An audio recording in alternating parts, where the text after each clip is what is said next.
Welcome back. Hope your Tuesday is going well, and we are tracking fire danger across southern Colorado. Let's take you to those red flag warnings along the I-25 corridor in the eastern plains, the San Luis Valley too. Really, this has a lot of coverage for it just because across the board, blustery, dry, warm conditions. Keep all of this in mind. It's very easy on a day like today to start a fire that could impact quite a bit, so try to avoid any of those activities that could lead to starting one of those fires. Right now, wind speeds are blustery in Colorado Springs, 28-mile-per-hour winds, or 23, I should say. Same with Pueblo, just breezy across the board. Just keep that in mind. All the flags are whipping around, and that's what we can see here from our Bourbon Brothers Southern Kitchen Neighborhood Weather Network camera. It's also very warm. Temperatures in the mid-50s. Areas in Teller County had a bit of a dusting of snow this morning, and now we're starting to feel quite nice. Temperatures not extremely warm, but sitting in the mid-40s. A view from our Peak Internet Neighborhood Weather Network camera, Gold Hill, Woodland Park. Let's take you neighborhood to neighborhood on those temperatures now.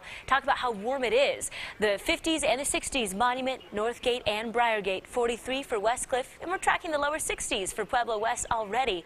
Walsenburg and Trinidad in the 50s and 60s, and we're already here during the noon hour, and imagine just how much warmer these daytime temperatures will climb in the next couple of hours. Live HU Doppler radar is boring this afternoon.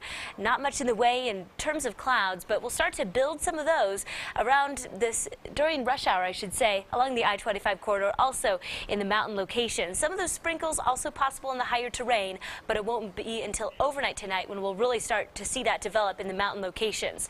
5 a.m. though, for those of you who have an early morning commute, shouldn't run into any problems. But take a look at what happens when I spin the skycast a couple hours further. Start to notice some of that rain and snow developing along the Palmer Divide and in Teller County. So we'll have to track that very, very closely to see just what those temperatures do and how this storm fares. 9:15, just a couple of those sprinkles to go around. I don't expect much of this activity to really begin until right around when you're heading out for lunch. Here's 12:15. Start to see more of these showers become a bit more widespread and also taking over parts of the eastern plains. And they also start to intensify these showers into the afternoon and evening hours, kind of pummeling Walsenburg and Trinidad.